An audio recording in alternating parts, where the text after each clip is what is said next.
Hello, कैसे हैं आप लोग। मैं उपेंद्र सिंह और आज हम एक बहुत छोटा सा वीडियो बनाने जा रहे हैं एलिमेंट्स ऑफ स्टेट के ऊपर, यानी राज्य के तत्वों के ऊपर। और जैसा कि आप जानते हैं पॉलिटिकल साइंस स्टेट के चारों तरफ ही घूमती है, इसलिए राज्य को समझना पॉलिटिकल साइंस को समझने के लिए बहुत ही जरूरी है।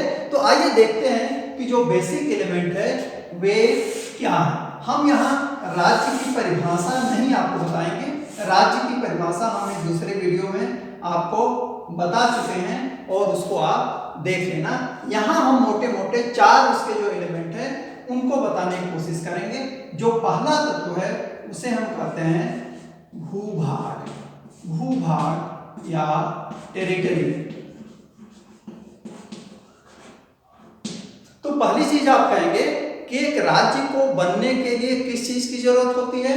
जरूरत होती है कि उसके पास एक भूभाग हो, यानी धरती का एक टुकड़ा हो। वह टुकड़ा, वह क्षेत्र, वह भूभाग छोटा हो या बड़ा हो इससे मतलब नहीं है, उसके पास लेकिन एक निश्चित भूभाग होना चाहिए। ध्यान रखिए कि निश्चित भूभाग होना चाहिए जिसपे वह दावा कर सके कि यह मेरा है। तो एक भूभाग होना चाहिए। साइज महत्वपूर्ण नहीं करती। दूसरा जो तत्व है वह है जनसंख्या या पॉपुलेशन। आप इसको ऐसे कर सकते हैं कि जिस प्रकार एक निश्चित भूभाग के बिना राज्य नहीं हो सकता, वैसे ही जनसंख्या के बिना भी कोई राज्य नहीं बन सकता। तो जैसे एक राज्य के पास एक निश्चित भूभाग होना चाहिए, वैसे ही उस राज्य के पास एक जनसंख्या भी होनी चाहिए। लेकिन जिस तरीके से हम भूभाग के बारे में कह रहे हैं कि यह जरूरी नहीं है कि बहुत बड़ा एरिया हो। जैसे वेटिकन सिटी का पूरा एरिया कितना है, मात्र 0.44 किलोमीटर स्क्वायर, बहुत छोटा सा, जबकि रसिया कितना बड़ा। वैसे ही जनसंख्या को लेकर के भी आप ये नहीं कह सकते कि इतनी जनसंख्या होगी तभी राज्य बनेगा।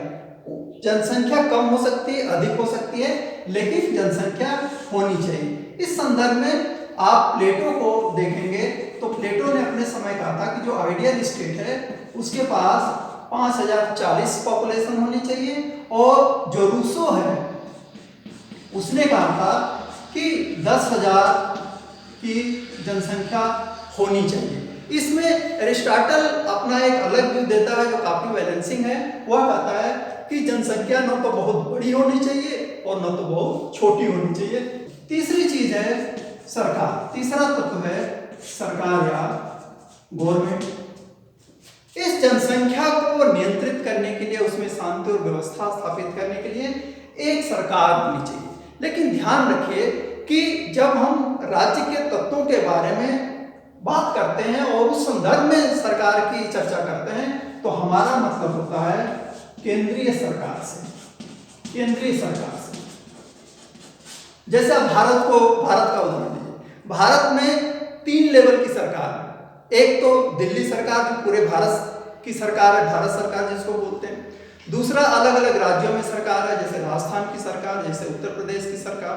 और तीसरा एकदम गांव के लेवल पे जिसको हम पंचायत राज व्यवस्था करते हैं। 3 लेवल की सरकार है। लेकिन जब आप राज्य के एलिमेंट की बात करते हो तो वहां ग्राम पंचायत वाली सरकार की बात नहीं हो रही है, या जो प्रांत हैं, राज्य हैं, उनकी बात नहीं हो रही। जो सेंट्रल गवर्नमेंट है वह होनी चाहिए। एक सेंट्रल गवर्नमेंट होनी चाहिए जो पूरे भूभाग पे अपना नियंत्रण और निर्देशन कायम रखती हो और स्वतंत्रता पूर्वक निर्णय ले सके और अपने लोगों के लिए जो भी पॉलिसी है, जो भी कानून है, जो भी नियम है उसको लागू कर सके। लेकिन यह सरकार स्वतंत्रता पूर्वक निर्णय कब लेगी? जब उसके पास चौथी चीज होगी और जिसको हम कहते हैं संप्रभुता, सॉवरेनिटी।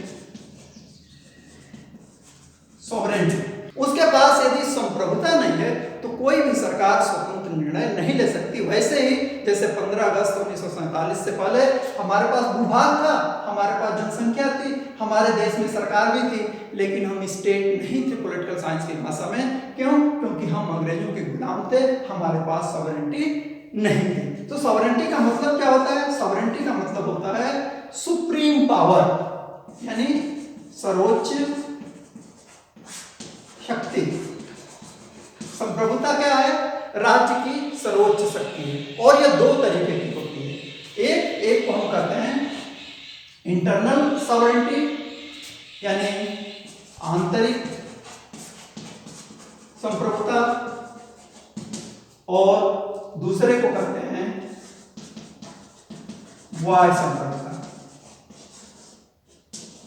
अब इंटरनल और एक्सटर्नल सॉवरेंटी को समझिए। जैसे दुनिया में अनेक देश हैं और उसमें एक भारत है।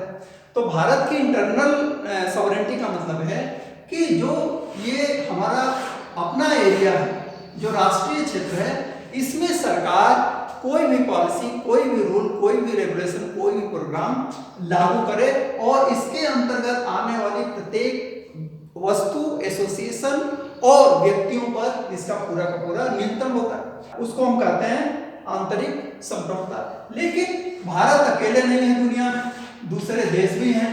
तो दूसरे देश हैं यानी इस देश से बाहर जिस शक्ति का प्रयोग किया जाता है उसको हम बोलते हैं बाह्य संप्रभुता, एक्सटर्नल सॉवरेंटी। और इसका मतलब यह है कि भारत किसी भी देश के साथ अपनी इच्छा अनुसार कैसा भी संबंध स्थापित कर सकता है। जैसे हमारा रसिया के साथ मित्रता का संबंध है और पाकिस्तान के साथ आप जानते हैं कि शत्रुता का संबंध है।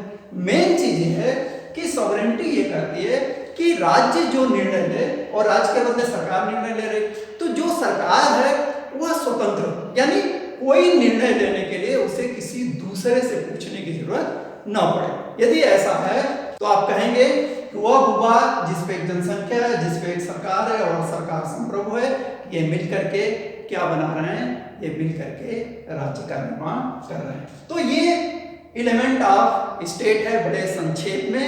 तो पढ़ते रहिए, देखते रहिए। Thank you very much.